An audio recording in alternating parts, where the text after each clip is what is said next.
Братья, сестры, ставьте лайки, пожалуйста, и комментарии пишите. Это для дела нужно, чтобы YouTube продвигал эту лекцию дальше, и чтобы еще больше людей получили пользу от лекций.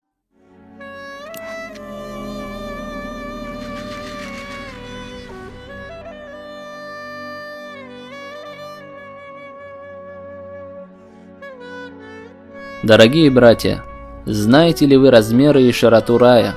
Вы можете себе это представить? Всевышний Аллах говорит в Коране: «Стремитесь же скорее к прощению от вашего Господа и раю, ширина которого подобна ширине неба и земли». Представили? А теперь подумайте, каково это знать, что в раю, шириной в небеса и землю, не найдется места для тебя? И знаете ли вы, что половина обитателей рая или более будет из нашей общины?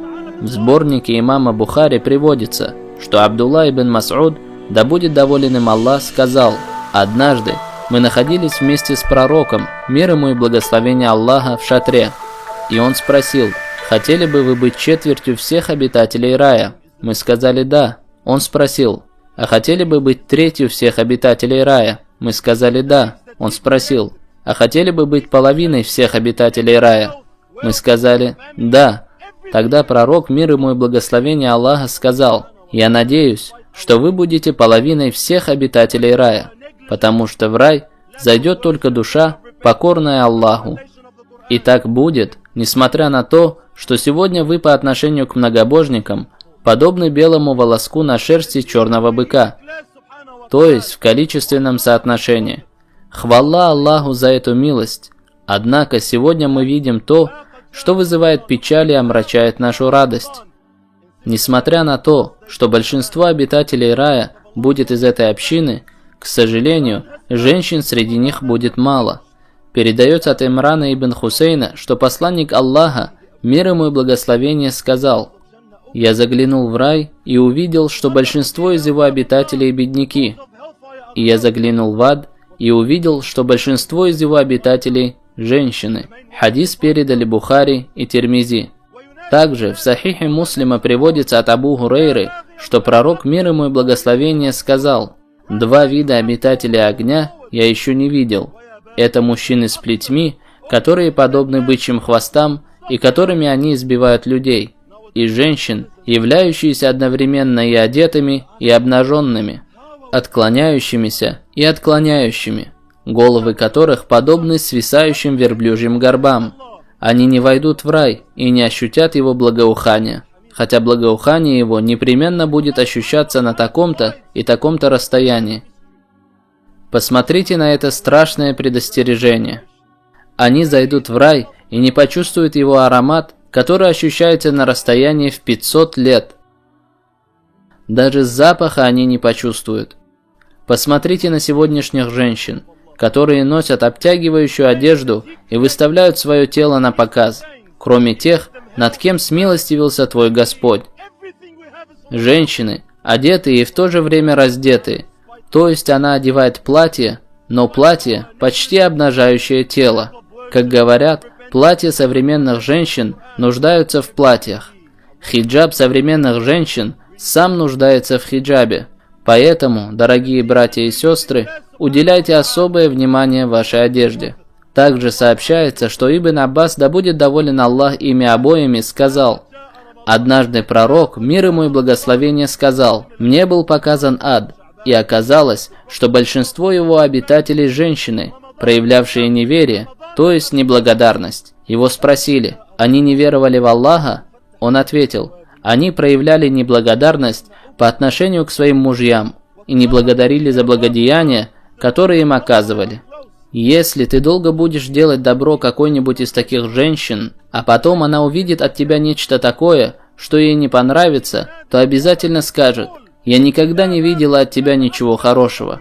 Поэтому женщина обязана соблюдать должным образом все права мужа, проявлять терпение, если увидит от него что-то неприятное, и даже в порыве гнева и злости не говорить ему: «Я никогда не видела от тебя ничего хорошего», тем самым выражая ему неблагодарность за все хорошее, что он сделал ей. Имам Мунави говорит: пророк, мир ему и благословение, увидел, что большинство обитателей ада женщины, потому что они чаще выражают неблагодарность мужу, не признают его добрые отношения и не проявляют терпения при невзгодах. Также, со слов Саубана, да будет доволен им Аллах, сообщается, что посланник Аллаха, мир ему и благословение Аллаха, сказал: какая бы женщина не попросила развода у своего мужа без причины, то для нее запретным станет запах рая. Хадис передали Ахмад, Абу Давуд и Тирмизи. Без причины, то есть если муж не повелевает ей совершать запретное, или сам не совершает большие грехи, не бьет ее, относится к ней хорошо, содержит ее и так далее, и жена попросит развод, то для нее запах рая станет запретным. Также, со слов Ибн Умара, да будет доволен им Аллах, сообщается, что посланник Аллаха, мир ему и благословение Аллаха, сказал: трое в рай не войдут: непослушный своим родителям, даюс, мужчина, не ревнующий свою жену, и женщина, уподобляющаяся мужчинам. Хадис передали Насаи и Базар. То есть, имеется в виду женщина, которая уподобляется мужчине в манере поведения, одежде, походке, или вступает в спор с мужчинами и ведет себя наравне с ними.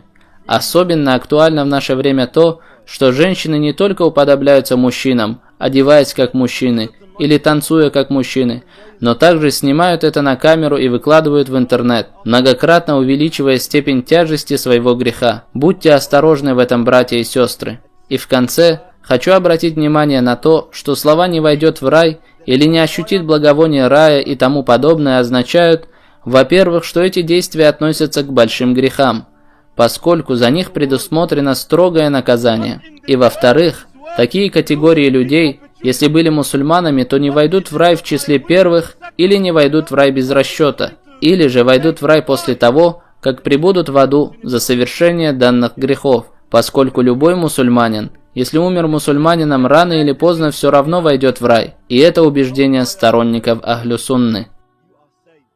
Набирайте баллы в единой системе интернационального проекта «Шакирт».